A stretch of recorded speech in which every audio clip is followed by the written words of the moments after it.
Assalamualaikum warahmatullahi wabarakatuh.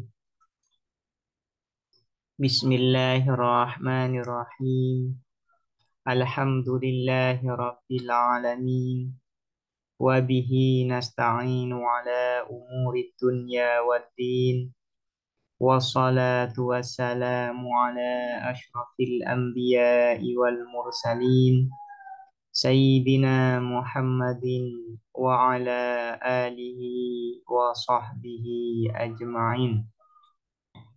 Allahumma faqqihna fid din wa 'allimna at-ta'wil amma ba'du. Qala an-nadhimu wasyarihu rahimahumallahu ta'ala wa nafa'na bihima wa bi'ulumihima wa amaddana bi asrarihima wa bikum fid dharaini amin. Bismillahirrahmanirrahim. Mari kita melanjutkan ngaji kitab Ruhul Mantiki, syarah atas kitab As-Sulam Al-Munawwarah. Sekarang kita akan membahas terkait aqsamil hujjah, bagian-bagian argumentasi. Faslun fi aqsamil hujjati. Pasal di dalam pembahasan terkait pembagian-pembagian hujjah, argumentasi. Wa hujjatun nakliyatun akliyah aqsamu hadhihi khamsatun jaliyah. Khitabatun syi'run wa burhan jadal wa khamisun safsatatun niltal amal. Wa hujjatun dan adapun hujjah, argumentasi, nakliyatun. Pertama, ada yang bersifat nakli, akliyatun. Yang kedua, ada yang bersifat akli. Jadi secara umum hujjah itu dibagi menjadi dua. Ada hujjah nakliyah, ada hujjah akliyah. Nakliyah ini sebagian ada yang menerjemahkan dengan argumentasi dogmatik atau argumentasi dogmatis. Kenapa? Karena ya bersifat dogma. Karena hujjah yang nakliyah ini diambil dari Al-Quran, hadis, atau perkataan dari para sahabat. Ini yang disebut dengan hujjah nakliyah, yaitu argumentasi dogmatis. Yang kedua disebut dengan hujjah akliyah atau argumentasi rasional akliyah. Nah, yang akan dibahas di dalam pertemuan kali ini atau di dalam ilmu mantik ini yaitu hujjah yang kedua, yaitu hujjah akliyah, argumentasi yang rasional. Aksamu hadi, adapun pembagian-pembagian yang ini, hadi ini kembali ke akliyah, pembagian-pembagian akliyah, khamsatun ialah 5, jaliyah yang jelas. Hujjah akliyah ini kemudian terbagi menjadi 5 bagian. Khitabatun, pertama disebut dengan khitabah. Khitabah ini retoris. Syi'run, kedua disebut syair. Syair ini puitis, disebut dengan puitis. Wa burhanun, dan yang ketiga disebut dengan burhan atau demonstratif. Jadalun, yang keempat disebut dengan jadal. Jadal ini dialektis. Wa khamisun, dan adapun yang kelima, safsatotun, ialah disebut dengan safsatoh atau sofistik. Niltal amal, memperoleh kamu al-amal terhadap harapan. Ini takmilatun lil bait. Jadi hujjah nakliyah itu dibagi menjadi 5. Pertama disebut dengan khitabah, syair, burhan, jadal, dan safsatoh. Nanti ini akan dijelaskan secara terperinci satu persatu. Wa hujjatun, dan adapun lafaz hujjah mubtadaun ialah menjadi mubtada. Sawwagah membolehkan al-ibtida'ah terhadap ibtida atau menjadikan mubtada dengan hujjah ini. Hujjah ini kan nakirah. Seharusnya mubtada itu ya ma'rifah. Namun apa yang membolehkan memulai atau menjadikan hujjah ini sebagai mubtada padahal nakirah? Sawwawah membolehkan al-ibtida'ah apa memulai atau menjadikan mubtada bihi dengan hujjah qasdul jinsi apa keinginan jenis, karena yang dimaksud hujjah ini adalah jenisnya, jenis dari hujjah. Nakliyatun, adapun nakliyah, khabarun ialah menjadi khabar. Akliyah, adapun lafaz akliyah, maktufun ialah diatofkan ala nakliyah atas nakliyah. Aksamu, adapun lafaz aksamu, mubtadaun ialah mubtada, mudhafun menjadi mudhaf. Hadi, adapun lafaz hadi, mudhafun ilaihi ialah mudhaf ilaih. Isi dari hadi ini atau musyar ilaih dari hadi ini yaitu ay al-hujjah al-aqliyah. Kembali pada al-hujjah al-aqliyah. Khamsatun, adapun lafaz khamsatun khabarun ialah menjadi khabar. Jaliyah, adapun lafaz jaliyah na'tun ialah menjadi na'at. Arti dari jaliyah ini yaitu zahiratun, jelas, tampak. Khitabatun, adapun lafaz khitabatun badalun ialah menjadi badal min khamsatun dari lafaz khamsatun. Syi'run, adapun lafaz syi'run maktufun ialah diatofkan ala khitabah atas lafaz khitabah. Wa burhanun, dan adapun lafaz burhan maktufun ialah diatofkan ala khitabah atas lafaz khitabah. Jadalun, adapun lafaz jadal maktufun ialah diatofkan ala khitabah atas lafaz khitabah. Wa khamisun, dan adapun lafaz khamis mubtadaun ialah mubtada. Ai khamisuha, ai nomor limanya khamsah atau kelimanya khamsah. Ini ini kembali kepada khamsah. Safsatotun, adapun lafaz safsatoh khabarun ialah menjadi khabar. Ini menjadi khabar dari khamisun. Niltal amal jumlatun du'aiyatun, adapun niltal amal ialah jumlah du'aiyah. Takmilatan lil bait, untuk menyempurnakan bait. Qala syarihu, berkata siapa syarih?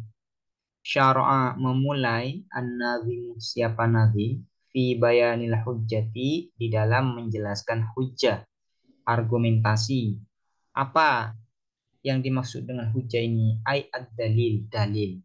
Apa yang dimaksud dengan dalil? Ai al-qiyas, qiyas, silogisme. Namun hujjah yang akan dibahas di sini, argumentasi yang akan dibahas di sini, atau qiyas, silogisme yang akan dibahas pada kali ini ialah bi'tibari madatiha, berdasarkan materinya hujjah. Li'annal wajibah, karena sesungguhnya apa sesuatu yang wajib, alal mantiki, atas logikawan, ayyandura ialah melihat, ialah harus melihat siapa mantiki, fi madatil kiasi, di dalam materi kias, silogisme, wa suratihi, dan formatnya kias. Liya'rifa, agar mengetahui siapa mantiki, as-sawaba, terhadap yang benar, yang tepat, minal khoto'i, dari yang keliru, fil kiasi, di dalam kias, di dalam silogisme. Jadi di dalam ilmu mantik itu ada yang disebut dengan suratul qiyas, format qiyas, dan ada yang disebut dengan madatul qiyas, materi qiyas. Kalau ingin ditamsilkan, dianalogikan, suratul qiyas dan madatul qiyas ini seperti halnya bangunan.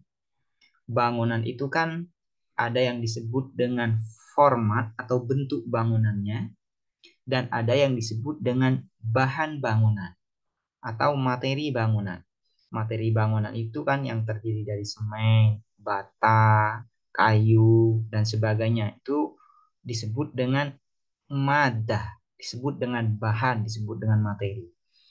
Sementara bentuknya atau formatnya itu disebut dengan surah. Nah, di dalam kias juga begitu. Ada yang disebut dengan surah, bentuk kias, bentuknya, formatnya. Ada yang disebut dengan materi kias. Materi kias, bahan atau madah, materi yang membangun kias. Yang membangun kias.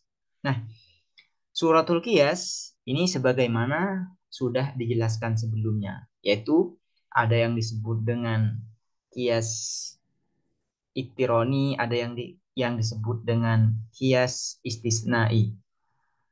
Kias iktironi kemudian syakelnya ada 4. Nah, ada syakel awal, syakel sani, syakel salis, dan syakel rabi. Itu semuanya membahas terkait surah, terkait bentuk kias. Biasanya ya, kalau di dalam kias iktironi, bentuk kiasnya ini yang diperhatikan adalah letak atau posisi dari haddul wasat di dalam susunan kias. Nah, di mana letak atau posisi dari haddul wasat ini di dalam susunan kias itu? Maka ini nanti akan membentuk suratul kias. Nah, sekarang ada yang disebut dengan madatul kias. Di mana letak madatul kias? Madatul kias itu adalah ya premis premisnya itu sendiri yang disebut dengan madatul kias. Tanpa memperhatikan letak haddul wasatnya. Premis dari muqaddimah surah maupun muqaddimah kubro. Atau kalau ingin diperinci lagi, yang disebut dengan madatul kias itu yaitu adalah haddul aswar, haddul wasat, haddul wasat dan haddul akbar tanpa memperhatikan letak dari haddul wasat. Nah, itu yang disebut dengan madatul qiyas. Nah, madatul qiyas ini sangat penting juga untuk diperhatikan. Kenapa? Karena kuat dan lemahnya argumentasi tergantung pada madatul qiyasnya. Tergantung bahan atau materi dari qiyas. Seperti halnya bangunan. Kuat lemahnya bangunan itu bukan tergantung pada formatnya, pada bentuknya, tapi tergantung pada bahannya. Kalau bahannya itu bagus, batunya bagus, batanya bagus, semennya bagus, banyak, maka bangunan akan kuat. Sebaliknya, apabila bahannya ini adalah bahan yang kurang bagus, yang jelek misalnya, yang kualitasnya jelek, maka bangunannya juga lemah, ikut lemah. Nah, begitu juga di dalam kias. Kualitas dari kias itu lemah kuatnya sebuah argumen, sebuah silogisme tergantung pada bahan yang menyusunnya. Apabila bahannya itu kualitasnya bagus, meyakinkan, maka argumen yang dihasilkan juga meyakinkan. Sebaliknya, apabila bahan yang membentuk dari argumen itu atau kias itu lemah, misalnya terdiri dari yang magnunat, argumen itu terdiri dari madah, dari materi yang hanya berupa sangkaan saja, tidak meyakinkan. Maka juga argumen yang disampaikan atau kesimpulan yang nanti yang akan dihasilkan juga ikut lemah. Karena itu para logikawan itu ya selain memperhatikan dari suratul qiyas, selain membahas suratul qiyas, bentuk qiyas, juga harus memperhatikan madatul qiyas, materi dari qiyas. Makanya pembahasan terkait hujjah ini sangat penting sekali ya untuk diperhatikan dan diketahui dengan baik dan detail sebagaimana kita memperhatikan dan mempelajari secara detail suratul Qiyas. Wal hujjatu dan adapun hujjah min hajjah khasmahu. Hujjah ini diambil dari kata hajjah khasmahu. yaitu ghalabahu, arti dari hajjah khosmahu, mengalahkan seseorang khosmahu terhadap lawannya orang. Ai ghalabahu, mengalahkan seseorang terhadap khosm, terhadap lawannya. Fadzakaro, maka menyebutkan siapa nazim, annal kiasa, bahwa sesungguhnya apa kias, silogisme, kismani, tapi kias di sini bukan berdasarkan surahnya, berdasarkan bentuknya ya, tapi bi'tibari maddatiha, berdasarkan bahan atau materinya. Annal kiasa, bahwa sesungguhnya kias, kismani, ialah dua bagian. Jadi kias itu silogisme, argumen, berdasarkan materinya itu dibagi menjadi dua bagian. Pertama, nakliyun, bersifat nakli. Nakli ini bersifat dogmatik. Wa akliyun, dan bersifat rasional.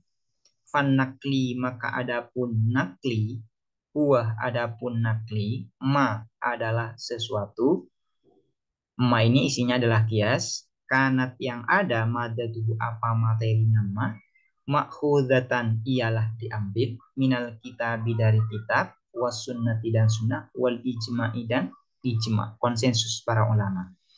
Jadi apabila ada kias yang premisnya ini diambil dari kitab, dari Al-Quran, sunnah atau ijma, maka kias itu termasuk kias nakli. Apabila premisnya ini diambil dari Al-Quran, dari sunnah, dari hadis Nabi atau dari ijma, baik muqaddimah surah maupun muqaddimah kubronya, maka berarti itu disebut dengan kias nakli, yaitu bersifat dogmatik. Wal akliyatu, dan adapun akliyah, hujjah akliyah yang bersifat rasional, satu aksamin ialah 5 bagian. Sementara ya, hujjah akliyah yang bersifat rasional itu dibagi lagi menjadi 5 bagian. Khitabiyatun, yaitu khitabiyah bersifat retoris, wa syi'riyatun, dan bersifat puitis, wa burhaniyatun, dan bersifat demonstratif, wajadaliyatun, dan bersifat dialektis, wasufastoiyatun, dan bersifat sofistik, watusama, dan dinamakan apa sufastoiyah al-mughalathah, pada mughalathah. Jadi sufastoiyah ini disebut juga mughalathah. Ini adalah 5 bagian dari hujjah aqliyah, argumentasi rasional. Sementara ya hujjah nakliyah itu tidak ada bagiannya. Setiap premis, atau kalau ingin diperjelas begini, setiap kias yang apabila premisnya itu diambil dari kitab, sunnah atau ijma, maka itu disebut dengan hujjah nakliyah. Kalau kias yang premisnya itu terdiri dari khitobiyah, syiariyah, burhaniyah, jadaliyah, sufastoiyah, maka kias itu disebut dengan kias akli atau hujjah akliyah. Nanti secara terperinci akan dijelaskan apa itu khitobiyah, syiariyah, burhaniyah, jadaliyah, dan sufastoiyah. Demikian, semoga bermanfaat. Assalamualaikum warahmatullahi wabarakatuh.